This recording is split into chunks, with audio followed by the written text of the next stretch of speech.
नमस्कार, जय हिंद विद्यार्थी मित्र हो. मी अमोल देशमुख स्वागत करतो.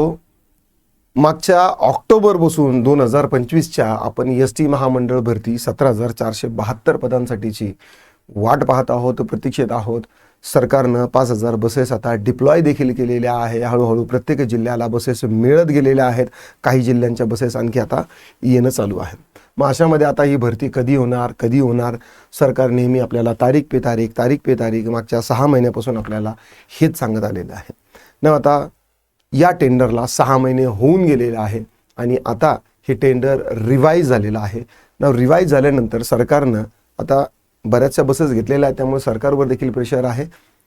23 तारखेला गुड न्यूज आहे की 23 तारखेला 99% हे जे टेंडर आहे तर हे ओपन होणार आहे, ही बीड ओपन होणार आहे. आता इतक्या दिवसापासून मी तुमचे व्हिडिओ घेतले नाही, म्हणजे मागच्या 8-15 दिवसामध्ये मी व्हिडिओ घेतले नाही.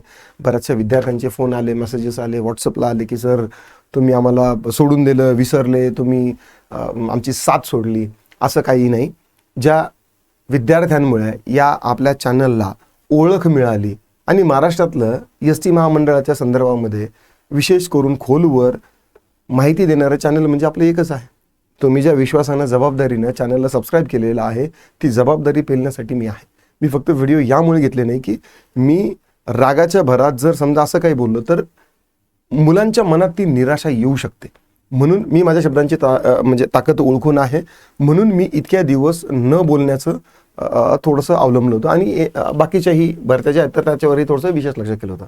पण जशी आज माझ्याकडे अपडेट आली, मी 3-4 आपले जे ठेकेदार त्यांच्यासोबत आपलं काम चालू आहे तर त्यांच्यासोबत बोललो, मी सगळ्यांसोबत बोललो आणि सगळ्यांनी सांगितलं की भरती मागच्या हप्त्यात लेट, म्हणजे मागच्या हप्त्यात जी बिडिंग ओपन होणार होती ती यामुळे झाली की काही डी सरकारला जमा करावं लागणार आहे की सेफ्टी किंवा काय म्हणतात डिपॉझिट ठेकेदारांना जमा करावं लागतं. आणि मागच्या वीकमध्ये भरपूर अशा सुट्ट्या होत्या तर बँकेचे डी वगैरे जे तर ते मोठमोठाले आहे तर ते त्यांना तो प्रॉब्लेम आला, म्हणून 1 हप्ता त्यांनी वाढवलेला आहे, असं कारण आलेलं आहे. न आता 23 तारखेला ही 99% मला असं वाटतं की बिडिंग ओपन होणार आहे. बीड ओपन होणार आहे दुपारी 2 वाजता, म्हणजे 2 वाजता आपल्याला कळेल की बाबा नेमकं एक्झॅक्टली कोणकोणते ठेकेदार सिलेक्ट झालेले आहे प्रत्येक प्रशासकीय विभागातून. न आता लबाडाचं आमंत्रण जेवल्यावरच खरं असतं ही तेवढं मला सांगायचं आहे. मग आता हे तारीख वाढणार नाही का? येस, 99% मला असं वाटतं की तारीख वाढणार नाही, पण जर वाढलीच तर खूप झालं तर एक 7 दिवस आणखी वाढू शकते. तसं जे ठेकेदार आहे तर त्यांनी कागदपत्राची पूर्तता करण्यासाठी 30 दिवसाचा कालावधी मागवलेला होता, पण तो वेळ ऑलरेडी भरपूर निघून गेलेला आहे आणि बऱ्याचशा अँगलवरून प्रशासनावरती प्रेशर येत आहे. त्यामुळे त्यांनी फक्त 7 ते 10 दिवस वाढवण्याचा निर्णय घेतलेला होता. आणि मला असं वाटतं की यावेळेस का होईना पण ते आता खरं बोलतील आणि लांडगा आला रे आला असं होणार नाही.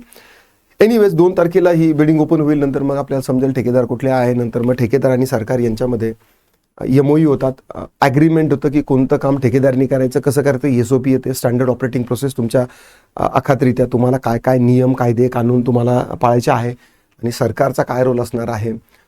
जर का समजा काही मिसकम्युनिकेशन झालं किंवा काही जर उटपटांग समजा लेट्स से की काही अपघात वगैरे झाला तर त्यामध्ये काय काय असतात, लूप होल्स वगैरे काय आहेत, कॉन्ट्रॅक्टरचंही नुकसान नको, सरकारचंही नको आणि जे आपले लोक कर्मचारी वगैरे असणार आहे तर त्यांचं तर नुकसान बिलकुल व्हायला नको. अशा पद्धतीच्या सिच्युएशनमध्ये विन सिच्युएशनमध्ये लिखित स्वरूपात मेमोरेंडम आणि लिखित स्वरूपात करार केला जातो आणि नंतरच मग ही भरती प्रोसेस पुढच्या 15 दिवसात म्हणजे बिडिंग ओपन झाल्यापासून पुढच्या 15 दिवसात ओपन होऊ शकते. ओपन झाल्यानंतर तुम्हाला ही सेंट्रल लेवलवरती जशी जाहिरात येते तशी येणार नाही. कधी कोणत्या प्रशासकीय विभागाला अगोदर जो ठेकेदार होईल तो त्यांची यंत्रणा राबवू शकतो, दुसऱ्या याच्यात कोणती राबवू शकतो.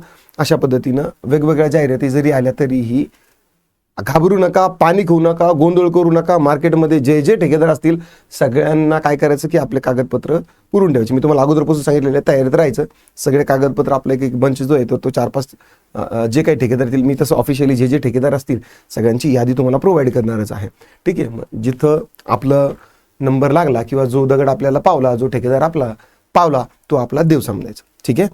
जर तुम्हाला असं वाटत असेल की आपले कागदपत्र सरांकडे पाठवण्यासाठी थोडंसं मागं पुढे करत असाल तर बिलकुल तुम्ही या 23 तारखेपर्यंत शेवटची तारीख आहे. 23 तारखेपर्यंत तुम्ही जर कागदपत्र पाठवले तर व्यवस्थित पाठवा, पण सगळे सही कागदपत्र जेवढे मी सांगितले तेवढे करा, कारण 50% कागदपत्र जे आहेत ना तर ते रिजेक्ट झालेलं आहेत. रिजेक्ट झालेल्यांचे सगळ्यांना फोन देखील गेलेला आहे किंवा तुमचं हे कागदपत्र चुकीचं आहे ते आहे, बरोबर. सह्या नसतील, फोटो नसतील, काहींचे आधार कार्ड नाही आहे, सेल्फ अटेस्टेड नाही आहे, काही बाकीचे इतर कागदपत्र नाही, तर त्यांचे कागदपत्र परत तुम्हाला सबमिट करण्यासाठी तुम्हाला फोन देखील आलेला आहे. एनिवेज हा चान्स आहे, सुवर्ण संधी आहे.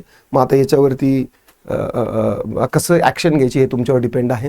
सोडू नका, कारण पुढच्या 10 वर्षामध्ये अशी भरती आणि अशी संधी तुम्हाला परत मिळणार नाही.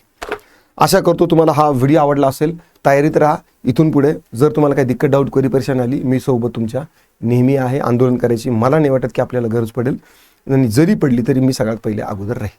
ठीक आहे, चला व्हिडिओमध्ये तुमचे काही दिक्कत, डाऊट, क्वेरी, परेशानी असेल नोंदवू शकता. थांबतो, पुन्हा भेटूया. राम राम.